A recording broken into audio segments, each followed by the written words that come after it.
Hello everyone, Tim Raven Rotar here. I just thought I'd come on and personally thank everybody.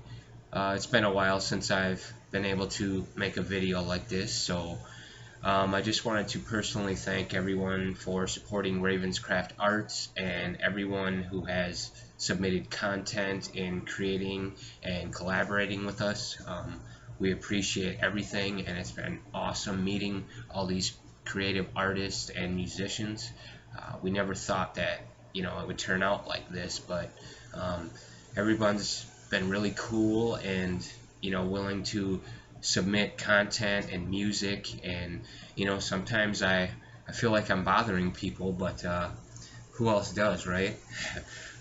If I don't do it, nobody's gonna. So I just feel like I have this pull to reach out to people and get them to kind of explain further in the things that they do, or kind of share something with their personal lives that we can all connect with. I think that's the key to success, and learning things is being real and reaching out and connecting with people. So just want to thank everyone for dealing with me bothering them at odd times.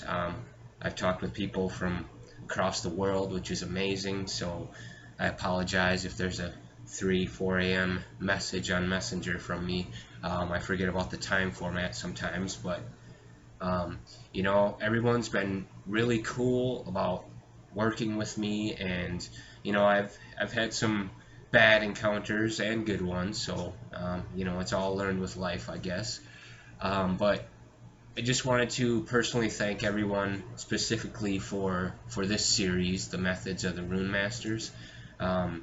Norse paganism and Galdrastafir and runes has been an interest of mine for a couple years now, and I've tried to formulate things and create things myself, and I still just wasn't sure and I wasn't confident in my work, so I kept reaching out with people that did similar things, and I kept bothering them and bugging them to kind of explain things deeper, and you never know at which point somebody's stuck.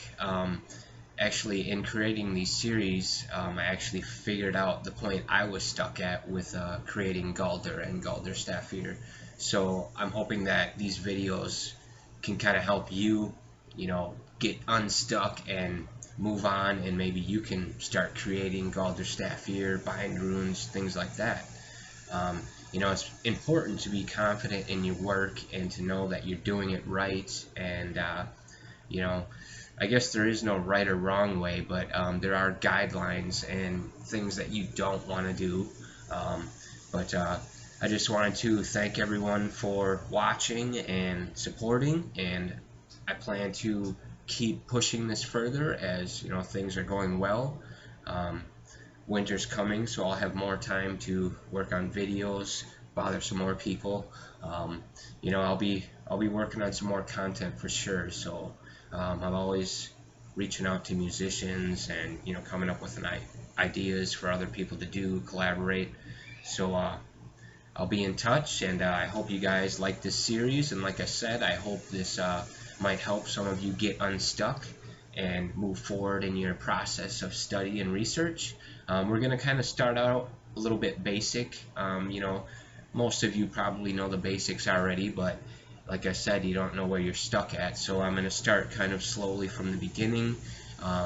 I've just recently received the news that there will be 5 episodes in this series, so recently I planned to just make it one big episode, but that would be impossible. I had to actually break it up into 4 episodes, and I actually had someone contact me, another good Galdrastafir artist and researcher. I won't reveal the name yet, but there will be an episode 5, so stay tuned for that one. And I just want to thank everyone that's involved in this series. It's awesome learning these things, and it's awesome the technology we have. We can make video, make series, basically make our own movies. So I want to keep creating educational entertainment for everyone out there. So I hope you all enjoy this series. Thanks again for supporting Ravenscraft Arts. You won't be let down. I'm coming with some really cool stuff for the future, so I hope you all enjoy this, and have a good night.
Hello. I want to talk a bit about rune scripts from my level of understanding. First, the runes, as you know, possess occult properties. My practicing Galdrastafir, as young as it is, um, and sigil magic is built upon and around runic magic, for the most part. As some of us know, this kind of Galdr is not limited to the runes alone. They are very old symbols, According to the myth, they were lost deep in the land of the Vanir, and Odin learned about them from the goddess Freya. Some believe that the likely candidate for these lost runes are the Vinca script from a civilization that lived in the Danube Valley. Whatever form the runes evolved from, they still encompass the same esoteric and magical nature. Regardless of form and meaning, we access these properties through a number of different channels in various ways. We're all familiar with the Elder Futhark, and I believe it to be the closest system to their magical influences. Uh, that's just my personal view. Later rune scripts are more attributed to written form, and it's my understanding and belief that runes were not originally used in that format. In fact, I think that sort of came along at a later time with the younger Futhark. It's the Swedish, Norwegian variety, the Danish, the Helsing, and the lesser known Greenlandic, um, which is very similar to uh, the Danish and Swedish system. Hardly any difference at all.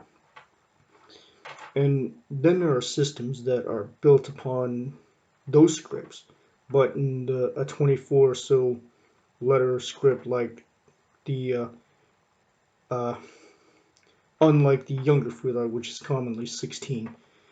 I've seen 3 or 4 different scripts attributed to Iceland. There is the Anglo-Saxon Futhark. There's the medieval rune script, and a literal treasure trove of scripts from the manuscripts. These are incredibly helpful in not just Galdrastafir, but rune binding and formulary as well. I sometimes use them as representations of certain runic characters in the effort to make them less obvious. Uh, Cipher runes serve as the same purpose. Um, Now, I sure as hell am no expert in these areas, but cipher runes, from my perspective, are cryptic in nature. They are basically an encoded representation of the runes according to their individual positions in the script and the Aetir they belong to. One of the things that blew my mind earlier on was how similar some of them are to the Awa. The ciphers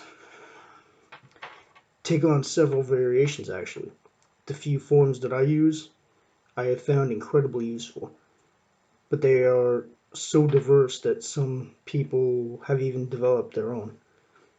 And that's what I mean when I say the runes in form are an evolution upon themselves. One can speculate that Icelandic practitioners were aware of this, and that's why they collected multiple scripts from various cultures that their Norse ancestors had encountered. They also developed ciphers of their own, as far as I can tell from what I've seen in the Hold manuscript. Some practitioners of Seder have certain scripts and sigils and ciphers, for all I know, um, that are not really of this earth, but are channeled from the spirit world, even the gods and goddesses, or the ancestors. I'm definitely not the best practitioner of Seder, but I can stipulate that people can acquire, and do acquire, esoteric symbols and characters in such a way. Although I've never stayed in a trance long enough to receive entire scripts of letters and such. But one really cool thing about it is I would receive certain symbols that I've never seen and would find them, or some representation of them, or some similar form of them, in some grimoire or magical handbook that I've never once laid eyes on or flipped through. And that usually happens soon afterwards. Um, some people believe in, I think the magic of things is in the coincidences. Some kind of numb when people say, oh, there's no such thing as coincidence. I'm like, coincidences, and I'm like, yeah, you're right. Or when people says, oh, that's just a coincidence, I'm like, yep, you're right. um, Invocation sigils. Tim and I got to talk about. I was actually talking to him about. I was telling him about how I don't use or keep any sigils from the manuscripts or any that I've channeled during a ritual. In the past, I've used everything from a triangle or pentagram while burning wormwood or some incense. The gods all have a sigil. Certain spirits have a sigil that can be used to invoke them. Uh, so that so that one can communicate with them. But because I don't keep any sigil for invocation, I simply allow one to channel through me when I am fairly deep into trance. And it usually works when I've gone deeper into that state. And I think maybe I should be drawing these sigils up before I banish them or wash them away. But the one time I memorized a sigil detail for detail, a fairly simple one, I uh, used it again in the same tense and it didn't work out so well. Had a totally opposite effect. In fact, little to no effect at all. And I noticed that if I was to repeat the same ritual, I will get a different sigil each time around for the same purpose or the same entity, the same consciousness. And on that note, people can draw any number of theories. Perhaps the gods all have more than one sigil. It's not a leap of the imagination, and we're supposed to forget about them, maybe. And maybe it's just how invocation works for me sometimes. If you look at the various names for Odin, there are certain sigils that for those for those embodiments, guises of Odin that can be used to invoke him in that guise. Um, However, it is said that Odin is not uh, very trustworthy when invoked. In fact, he can be rather unpredictable when invoked. So, I don't know.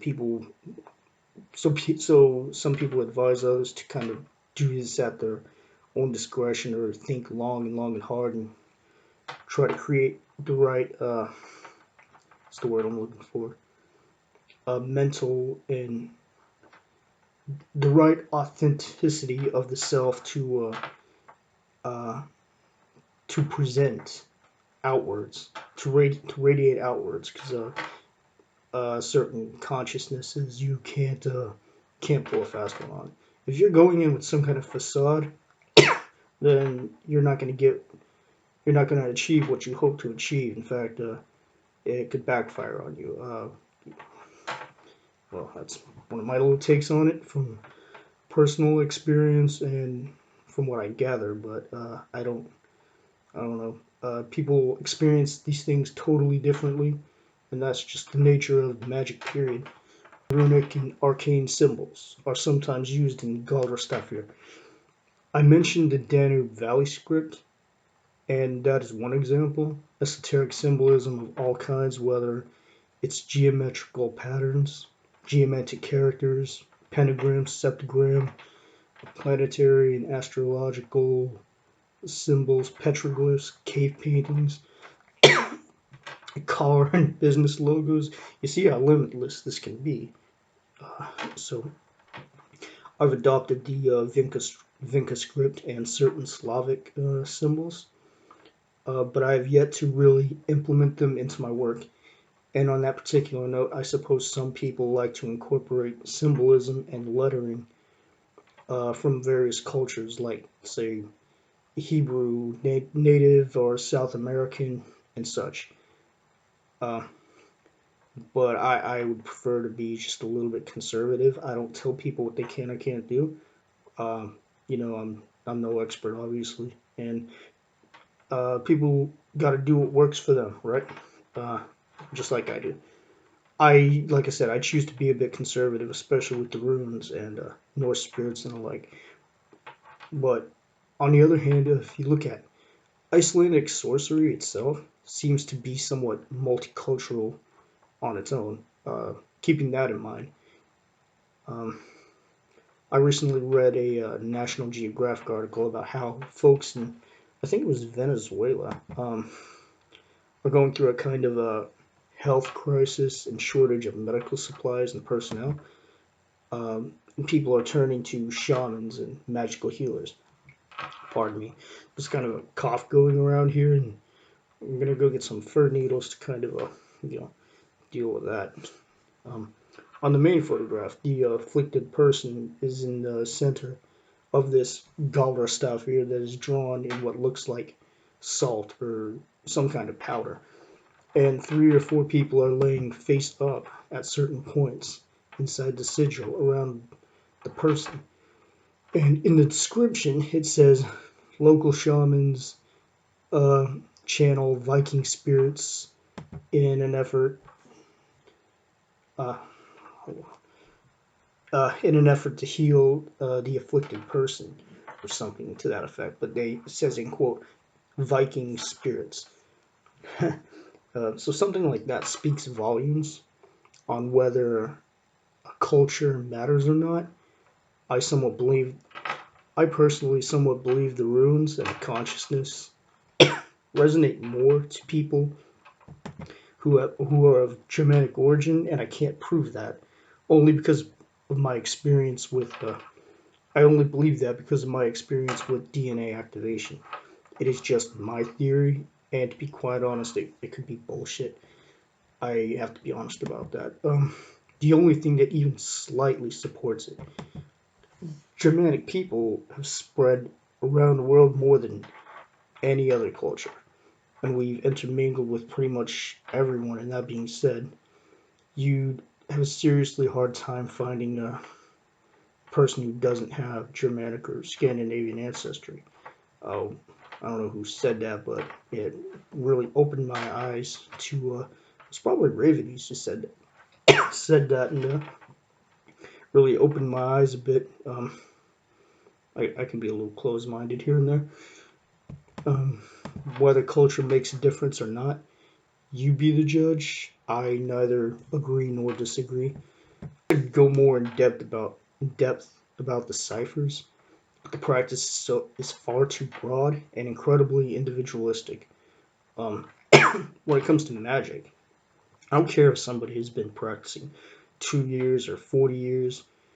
There are no real professionals to this kind of work, and I believe we are all novices in one way or another.